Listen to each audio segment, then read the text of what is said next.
రాష్ట్ర ప్రభుత్వం నిర్వహించిన 16,000 పోస్టులు రిక్రూట్మెంట్లో చాలా అవకతవకలు జరిగాయనేటువంటి ఆరోపణలు మెండుగా వస్తున్నటువంటి తరుణం. నారా చంద్రబాబు నాయుడు గారు ఎన్నికలకు ముందు మేము వస్తే మా మొదటి సంతకం మెగా డిఎస్సి మీద అని చెప్పాడు.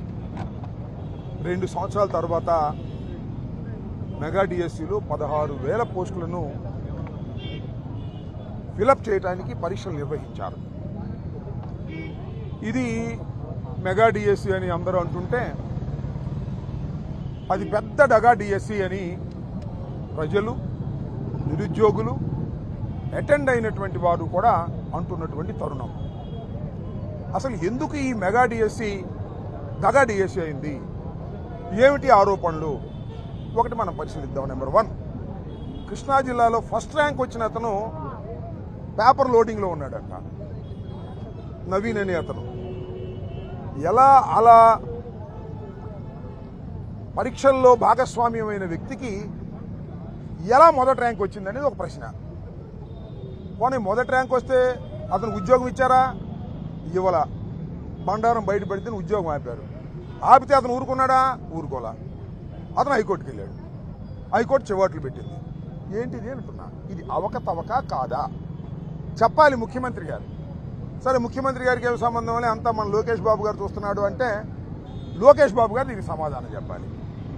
నిన్న చంద్రబాబు నాయుడు గారు మహానాడులో గొంతు చించుకుని మాట్లాడుతూ ట్రాన్స్పరెన్సీగా మెగా డిఎస్సీ నిర్వహించామని. ఎక్కడ ట్రాన్స్పరెన్సీగా నిర్వహించారు? 16,000 పోస్టులుంటే 3% చొప్పున 421 పోస్టులను స్పోర్ట్స్ కేటాయించారు. స్పోర్ట్స్ సర్టిఫికేట్లు ఇచ్చారు. ఎవరు? మన లోకేష్ గారి నాయకత్వంలో ఒక మనిషిని పెట్టి అసలు ఆటలంటే తెలియని వాడికి స్పోర్ట్స్ సర్టిఫికేట్లు ఇచ్చారు. 421 మందికి ఇచ్చారు. వాళ్ళందరికీ ఉద్యోగాలు ఇచ్చారు. ఇచ్చే టైంలో ఏం చేశారు? ఒక్కొక్కడికి 10 లక్షలు, 20 లక్షలు, 30 లక్షలు వసూలు చేశారు. వసూలు చేసి అన్నీ కూడా మన లోకేష్ గారికి ఇచ్చారు. ఇది దుర్మార్గమైన పని. మెగా డిఎస్సిలో పోస్టులు అమ్ముకునేటటువంటి స్థాయికి విద్యాశాఖ మంత్రి గారు నారా లోకేష్ గారు లవ్ క్యాష్లో దిగజారిపోయాడనే విషయాన్ని చాలా స్పష్టంగా అర్థమవుతున్నటువంటి అంశాలు. దీని మీద విచారణ జరపమని డిమాండ్ చేస్తున్నాం. ఇవాళ రాష్ట్ర వ్యాపితంగా విద్యార్థి విభాగం పిలుపునిచ్చింది.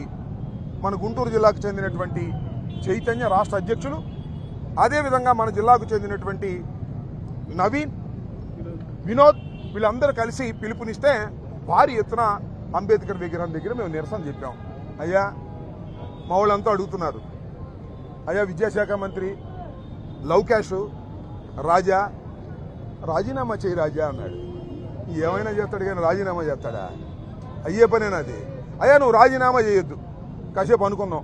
సిగ్గుంటే రాజీనామా చేస్తావు. నీకు ఆ సిగ్గు ఎక్కడుంది? నీకు లేదు, మీ నాన్నకి లేదు. డబ్బులు పోగేసుకోవటం, మోసాలు చేయటం తప్ప రెండో పనే లేనటువంటి కుటుంబంలో ఉన్నటువంటి వ్యక్తులు మీరు నారావారు. అయ్యా Nara Lokesh, my dear raja, CBI enquiry ఇవ్వయ్యా. సిబిఐ ఎంక్వైరీ వేసి క్లియర్ చీట్ తీసుకో. శభాష్ నారా లోకేష్, బ్రహ్మాండంగా నిర్వహించాడని సిబిఐ తెప్పించుకో. సిబిఐ ఎంక్వైరీ అయ్యవు, రాజీనామా చేయవు, అడిగిన దానికి సమాధానం చెప్పు.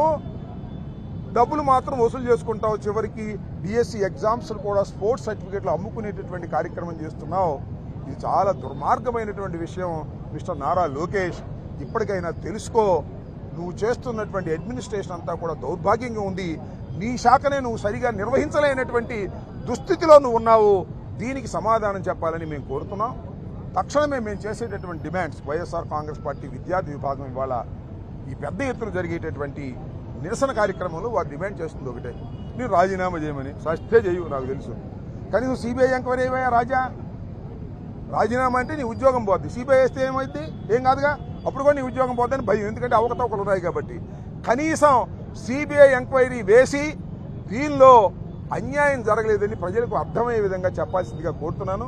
మీ నాన్నగారు గొంతు చించుకున్నా, నువ్వు గొంతు చించుకున్నా, దీనిలో దగా జరిగింది, మోసం జరిగింది. నిరుద్యోగుల్ని మోసం చేసేటటువంటి దౌర్భాగ్యమైన పరిస్థితికి మీరు దిగజారిపోయారు. నిరుద్యోగ భృతి అన్నారు, ఇంతవరకు నిరుద్యోగ భృతి లేదు.